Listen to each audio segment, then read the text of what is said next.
Hello and welcome to Prime Education Jaipur. Prithviraj Chauhan का समकालीन गढ़वाल शासक कौन था? जयचंद। जयचंद जो था पृथ्वीराज चौहान के समकालीन गढ़वाल शासक थे।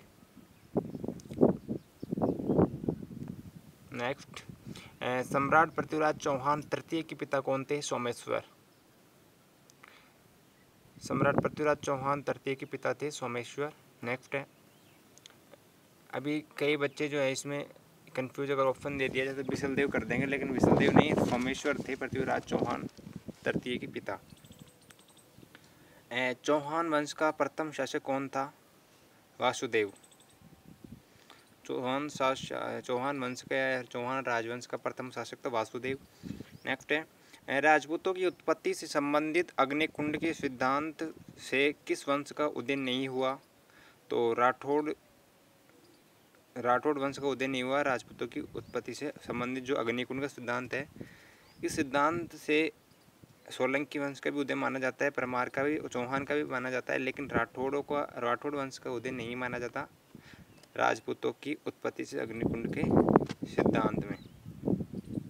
सिंपल लैंग्वेज में कि राठौड़ की उत्पत्ति जो है अग्निकुंड का जो सिद्धांत है राजपूतों की उत्पत्ति से संबंधित, उसके अनुसार नहीं हुई है। बाकी सोलंकी, परमार और चौहान वंश की उत्पत्ति जो है अग्निकुंड के सिद्धांत से मानी जाती है। जिस अभिलेख में शाकंभरी के चौहान शासकों की उपलब्धि का वर्णन है वह कौन सा है? बिजोलिया का अभिलेख। बिजोलिया के अभिलेख के अंदर शाकंभरी के चौहान शासकों की उपलब्धियों का वर्णन मिलता है। क्वेश्चन इस तरह से भी रिवर्स हो सकता है कि किस अभिलेख में, बिजोलिया के अभिलेख में किस चौहानों की किस शाखा के शासकों की उपलब्धियों का वर्णन मिलता है? तो शाकंभरी के चौहानों की उपलब्धियों का वर्णन मिलता है बिजोलिया के शिलालेख में। नेक्स्ट है, मोहम्मद गौरी व पृथ्वीराज चौहान के मध्य तराइनी का प्रथम युद्ध कब हुआ था? तो सन 1191 में हुआ था प्रथम युद्ध, जो मोहम्मद गौरी और पृथ्वीराज चौहान के मध्य हुआ था। नेक्स्ट है, अलाउद्दीन ने राजस्थान में सर्वप्रथम किस राज्य पर अधिकार किया? अलाउद्दीन ने राजस्थान में सर्वप्रथम किस राज्य पर अधिकार किया था? तो अलाउद्दीन ने सर्वप्रथम राजस्थान के अंतर्गत रणथंबोर पर अधिकार किया था। नेक्स्ट है, वह शासक कौन था जिसके शासनकाल को चौहान शासनकाल का स्वर्णकाल कहा जाता है? तो बिसलदेव चतुर्थ जो थे ऐसे शासक थे जिनके शासनकाल को चौहान शासनकाल का स्वर्णकाल कहा जाता है। नेक्स्ट है, the early Chauhan dynasties Rajasthan के किस प्रमुख इतिहासकार की रचना है? तो डॉक्टर दशरथ शर्मा की रचना है दी अर्ली चौहान डायनेस्टीज। और डॉक्टर दशरथ शर्मा जो थे प्रमुख इतिहासकार थे, विश्व प्रसिद्ध और प्रमुख इतिहासकार थे, इनकी रचना है the early Chauhan dynasties. Next है, निम्न में से पृथ्वीराज चौहान की लेखक कौन है? निम्न में से पृथ्वीराज विजय के लेखक कौन है? पृथ्वीराज विजय किसने लिखा है? पृथ्वीराज विजय के लेखक कौन है? जयानक भट्ट। जयानक ने लिखा था पृथ्वीराज विजय। तो जयानक भट्ट जो हैं पृथ्वीराज विजय के लेखक हैं। चौहान राजवंश का संस्थापक कौन था? वासुदेव। चौहान वंश का संस्थापक वासुदेव था, या ये भी कह सकते हैं चौहान वंश का प्रथम शासक जो था वासुदेव था। नेक्स्ट क्वेश्चन की बात करेंगे। अलाउद्दीन खिलजी ने रणथंबोर पर आक्रमण किया क्योंकि सुल्तान की विद्रोहियों को शरण दी। रणथंबोर ने क्या किया था? सुल्तान की विद्रोहियों को शरण दी थी, इसलिए अलाउद्दीन खिलजी ने रणथंबोर पर अटैक किया, ये रीजन था।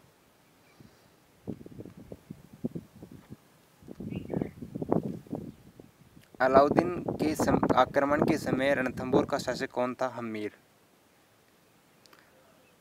अलाउद्दीन के आक्रमण के समय रणथंबोर का शासक कौन था? हम्मीर।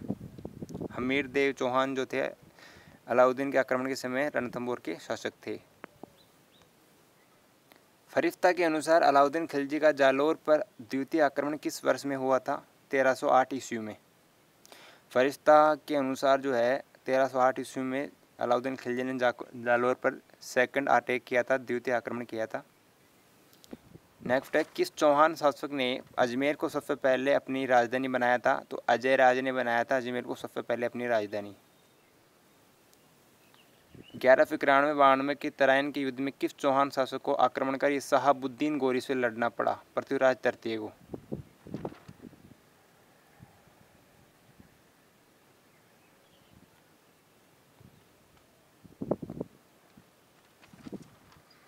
देखिए, पृथ्वीराज चौहान तृतीय को लड़ना पड़ा था मोहम्मद गोरी से 1191-92 के तराइन के युद्ध में।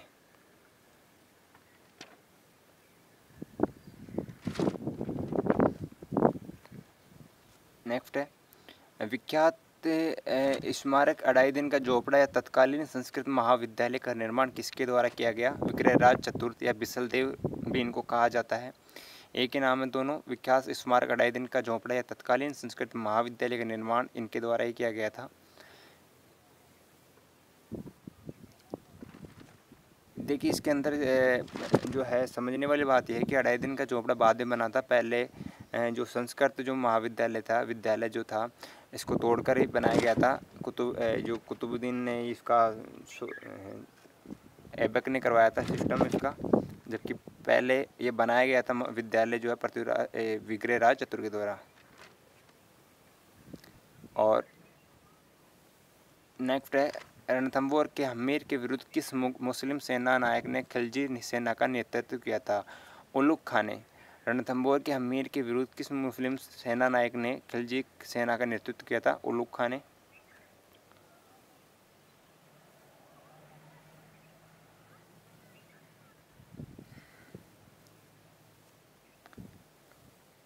तराइन का द्वितीय युद्ध किनके मध्य लड़ा गया? तो मोहम्मद गोरी और पृथ्वीराज चौहान तृतीय के मध्य लड़ा गया था तराइन का द्वितीय युद्ध।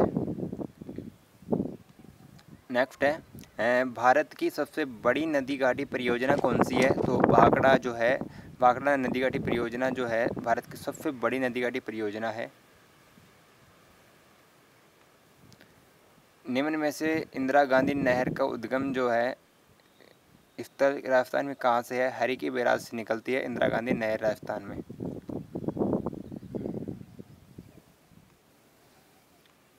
निम्न में से राजस्थान की इंदिरा गांधी नहर के प्रणेता कौन थे? श्री कंवर सेन जो इंजीनियर थे, वहाँ के सिंचाई इंजीनियर, इरिगेशन इंजीनियर, तो ये थे श्री कंवर सेन। इंदिरा गांधी नहर को राजस्थान नहर भी कहा जाता है, पहले नाम जो था इसका। राजस्थान में कुओं तथा नलकूपों द्वारा कितनी प्रतिशत सिंचाई होती है? 66.54%। राजस्थान में कुओं और नलकूपों द्वारा सिंचाई होती है।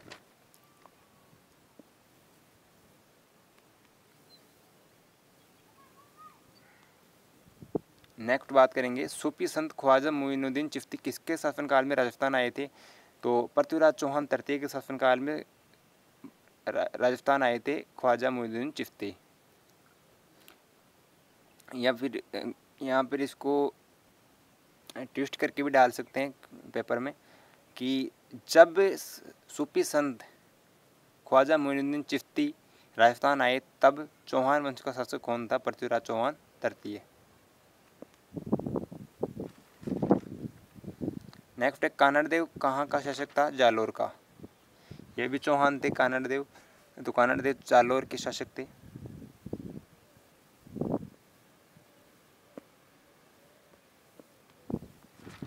पांचना सिंचाई परियोजना राजस्थान में कौन से जिले में है? करौली जिले में। और ये जो देखिए पांचना जो बांध है, पांचना सिंचाई परियोजना के अंदर पांचना जो बांध है करौली में, ये मिट्टी से बना हुआ बांध है, पूर्णतः मिट्टी से बना हुआ। पांचना सिंचाई परियोजना करौली जिले में है। नेक्स्ट है, निम्न में से राजस्थान में राज्य में मिट्टी से बना बांध कौन सा है? पांचना बांध। दोनों क्वेश्चन जो है क्लियर हो जाते हैं यहाँ से। भाखड़ा नागल परियोजना का जो हिस्सा है राजस्थान में कितना प्रतिशत है? 15.22%। 15.22% जो है राजस्थान का हिस्सा है किसमें? भाखड़ा नागल परियोजना के अंतर्गत। यहाँ पर ऑप्शन ऐसे हैं, या आप 15% या 15% आप याद रखते हैं तो इसमें चलेगा, क्योंकि इसके आसपास के जो है ऑप्शन नहीं दे रखे हैं, जैसे पॉइंट के अंदर नहीं दे रखा है, डायरेक्ट 15, 22.15, 25%, इसके अंतर्गत आप 15% याद रखेंगे तो भी आपके जो क्वेश्चंस का सही होने के चांसेस बहुत ज़्यादा रहते हैं। नेक्स्ट है, निम्न में से पौंग बांध राजस्थान में किस नदी पर बनाया गया है? तो व्यास नदी के पर बनाया गया है पौंग बांध।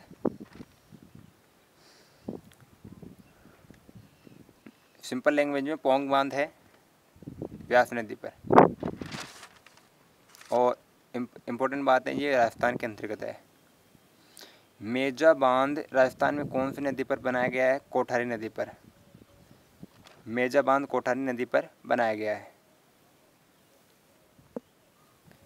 माही नदी की सहायक नदियां हैं चाप, औराई, एरन और एराव। ये माही नदी की सहायक नदियां हैं।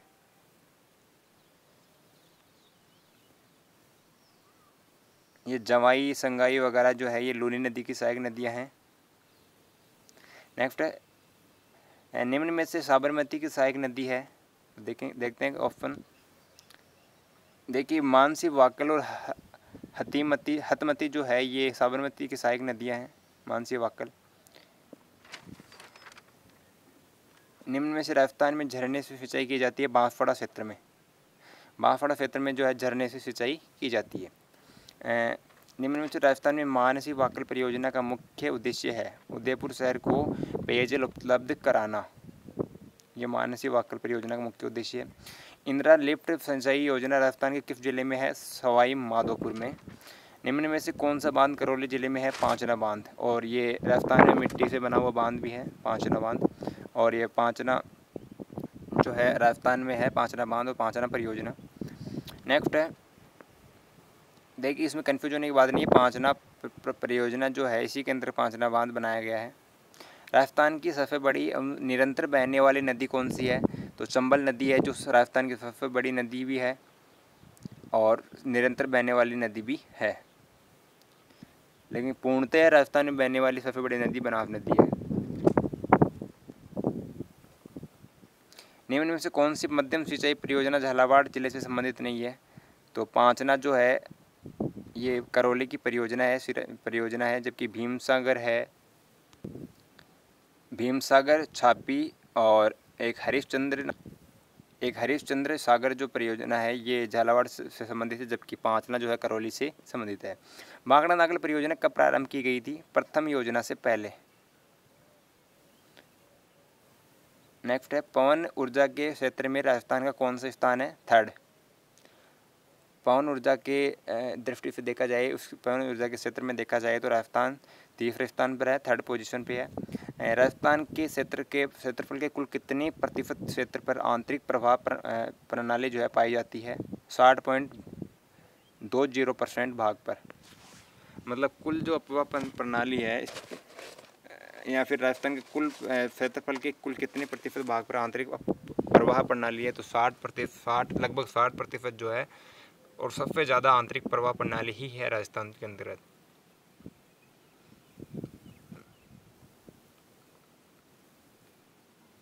आंतरिक प्रवाह प्रणाली से अंतर्गत है कि जो नदियाँ समुद्र तक या फिर किसी नदी तक अपना जल नहीं ले जाती है, वो स्थल के अंदर ही क्या हो जाती है? विलुप्त हो जाती है। इसी को बोलते हैं आंतरिक अपवाह प्रणाली या आंतरिक प्रवाह प्रणाली। निम्न में से चंबल नदी का जो प्राचीन नाम है कौन सा है? चर्मणवती नाम है राजस्थान में चंबल नदी का प्राचीन नाम। चंबल राजस्थान में कहाँ से प्रवेश करती है? चौरासीगढ़ के निकट। चौरासीगढ़ के निकट से प्रवेश करती है राजस्थान में। निकलती है कहाँ से? ये मध्य प्रदेश से निकलती है, विंध्याचल से।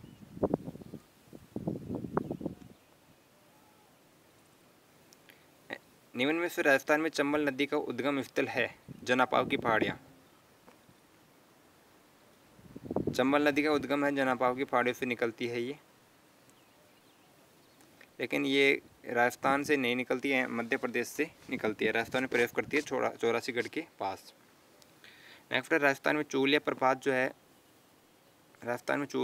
जो है कौन सी नदी बनाती है? चंबल नदी बनाती है। या फिर चूलिया जलप्रपात जो है किस नदी पर है? चंबल नदी पर। राजस्थान में बेडज, बनास, मेनाल का त्रिवेणी संगम है बिगोद। ये बिगोद जो है भीलवाड़ा में है। किन किन नदियों का त्रिवेणी संगम है? बेडज, बनास और मेनाल, 3 नदियों का है। बेड़च नदी को अन्य किस नाम से भी जाना जाता है? आयड़। कुछ क्षेत्र के प्रवाह के अंतर्गत इसको आयड़ के नाम से जाना जाता है, देन इसका नाम हो जाता है बेड़च नदी। तो इसी का नाम है आयड़ और बेड़च। नेक्स्ट है, निम्न में से राजस्थान में बनास नदी का उद्गम स्थल है? खमनोर की पहाड़ियाँ। राजसमंद में खमनोर की पहाड़ियों से निकलती है बनास नदी। राजस्थान में पूर्णतः बहने वाली सबसे लंबी नदी कौन सी है? तो अभी हमने डिस्कस किया था, बनास नदी जो है पूर्णतः राजस्थान में बहने वाली सबसे लंबी नदी है, जबकि राजस्थान की सबसे लंबी नदी पूछा जाए तो चंबल। लेकिन चंबल जो है राजस्थान के अलावा भी राज्यों से अन्य राज्यों में बहती है। नेक्स्ट है, निम्न में से राजस्थान में वन की आशा कौन सी नदी को कहा जाता है? बनास को।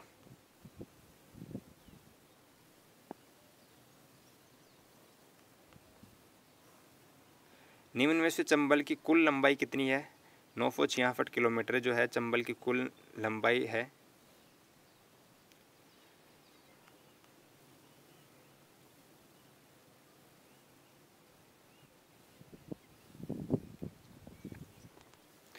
निम्न में से डेबर झील नाम है जयसमंद का?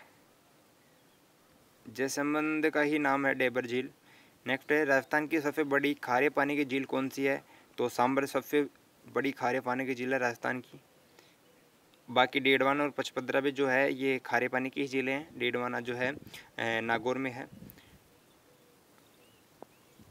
निम्न में से कच्छ की खाड़ी में कौन सी नदी गिरती है? पश्चिमी बनास नदी जो है कच्छ की खाड़ी में गिरती है।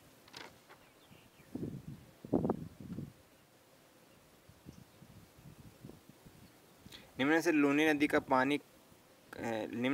नदी का पानी कहाँ से खारा हो जाता है? बालोतरा बाड़मेर के बाद में जो है लूनी नदी का जल जो है खारा हो जाता है।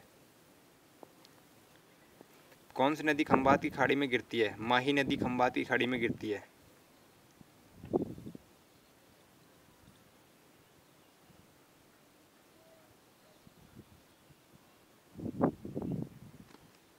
नेक्स्ट है, निम्न में से राजस्थान में बैराड़ की पहाड़ियों से कौन सी नदी निकलती है? बाणगंगा नदी। राजस्थान में बैराड़ की पहाड़ियों से बाणगंगा नदी निकलती है।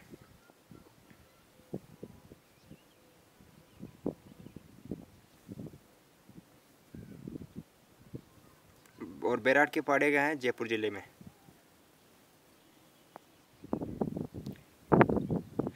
राजस्थान में मावट किसे कहते हैं? एक सिंपल सा यहाँ पे आंसर हो जाता है, शीत ऋतु में राजस्थान में उत्तरी पश्चिमी चक्रवातों से होने वाली वर्षा या फिर पश्चिमी विक्षोभों के प्रभाव से शीत ऋतु में जो वर्षा होती है राजस्थान में उसे मावट कहा जाता है, शीतकालीन वर्षा को। नेक्स्ट है, मध्य प्रदेश की जनापाव पहाड़ी से कौन सी नदी निकलती है? चंबल नदी। और जनापाव पहाड़ियाँ जो है विंध्याचल के क्षेत्र के अंतर्गत ही है, तो ये मध्य प्रदेश की जनापाव पहाड़ी से चंबल नदी निकलती है जो राजस्थान में चौरासीगढ़ के पास से प्रवेश करती है। और इसी नदी पर चूलिया जलप्रपात बना हुआ है, चंबल नदी पर ही। और चंबल नदी जो है राजस्थान की सबसे लंबी नदी है, जबकि पूर्णतः राजस्थान में बहने वाली सबसे लंबी नदी है बनास नदी। सागर का कौन सा भाग राजस्थान के निकट है? कच्छ की खाड़ी। कच्छ की खाड़ी सागर का वह भाग है जो राजस्थान के निकट है। राजस्थान राज्य में अधिकांश वर्षा किन पवनों से होती है? दक्षिणी पश्चिमी मानसून पवनों से होती है राजस्थान में अधिकांश वर्षा। अरावली क्षेत्र में वर्षा का औसत कितना है? 80 सेंटीमीटर। पश्चिमी विक्षोभों जिनमें शीतकालीन में राजस्थान में मावट होती है का संबंध है भूमध्य सागर से। पश्चिमी विक्षोभ का संबंध भूमध्य सागर से है जिनसे क्या होती है शीतकालीन में राजस्थान में मावट होती है। शीतकालीन वर्षा को मावट कहा जाता है राजस्थान में जो पश्चिमी विक्षोभों के प्रभाव से होती है, भूमध्य सागरीय चक्रवातों से। नेक्स्ट है, राजस्थान के किस जिले में सूर्य की किरणों का तिरछापन सबसे ज़्यादा होता है? श्रीगंगानगर में सूर्य किरणों का तिरछापन सबसे अधिक ज़्यादा होता है, क्योंकि श्रीगंगानगर जो है सबसे उत्तरी क्षेत्र है राजस्थान का।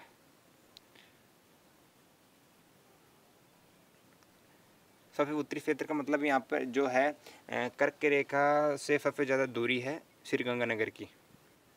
अन्य जिलों की तुलना में।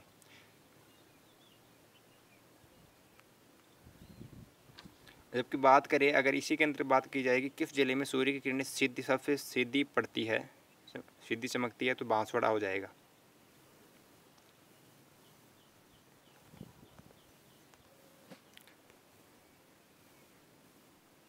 राजस्थान की बनाव नदी कहाँ से निकलती है? खमनोर की पहाड़ी। अब एक खमनोर की जो पहाड़ी है कहाँ कहाँ कहाँ पे है?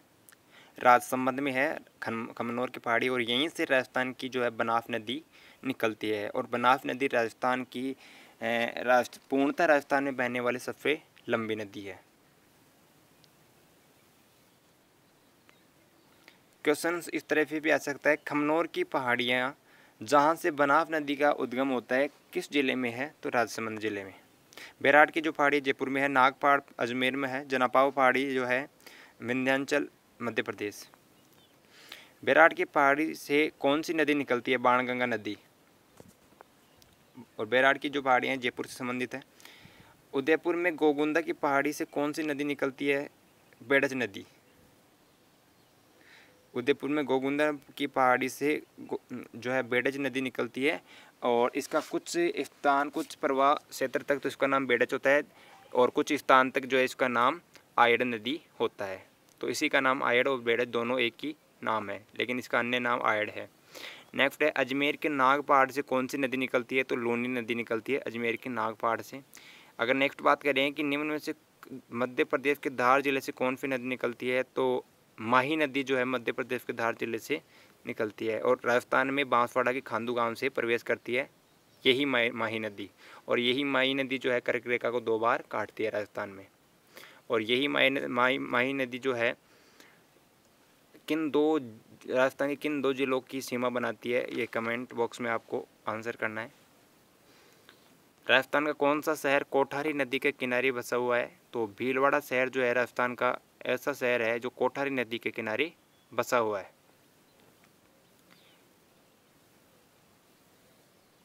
बेणेश्वर व गलियाकोट किस नदी के किनारे पे बसे हुए हैं? एक तो बेणेश्वर, दूसरा गलियाकोट जो है किस नदी के किनारे बसे हुए हैं? बेणेश्वर व गलियाकोट दोनों ही माही नदी के किनारे बसे हुए हैं। झालावाड़ व गागरोन जो है किस नदी के किनारे बसे हुए हैं? काली सिंध नदी के किनारे बसे हुए हैं। गागरोन का जो दुर्ग भी जो है, ये 2 नदियां जो है काली सिंध और एक महू जो ये नदियां हैं इनके संगम पर है, लेकिन ये झालावाड़ और गागरोन दोनों जो हैं काली सिंध नदी के किनारे बसे हुए हैं।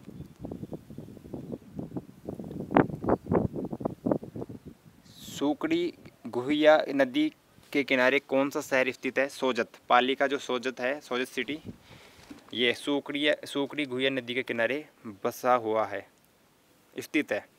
राजस्थान की किस नदी को मृत नदी कहा जाता है? घग्गर नदी को मृत नदी भी कहा जाता है। राजस्थान में रेगिस्तान किस क्षेत्र में पाया जाता है? तो पश्चिमी क्षेत्र में राजस्थान में जो है रेगिस्तान पाया जाता है। राजस्थान में किस जिले से सर्वाधिक राष्ट्रीय राजमार्ग गुजरते हैं? सबसे ज़्यादा राष्ट्रीय राजमार्ग गुजरते हैं राजस्थान के अजमेर जिले से। राजस्थान का सबसे व्यस्ततम राष्ट्रीय राजमार्ग कौन सा है? राष्ट्रीय राजमार्ग 8 NH8 जो है राजस्थान का सबसे व्यस्ततम राष्ट्रीय राजमार्ग है। राजस्थान में मानसूनी हवाओं के प्रत्यावर्तन का समय जो होता है कब होता है?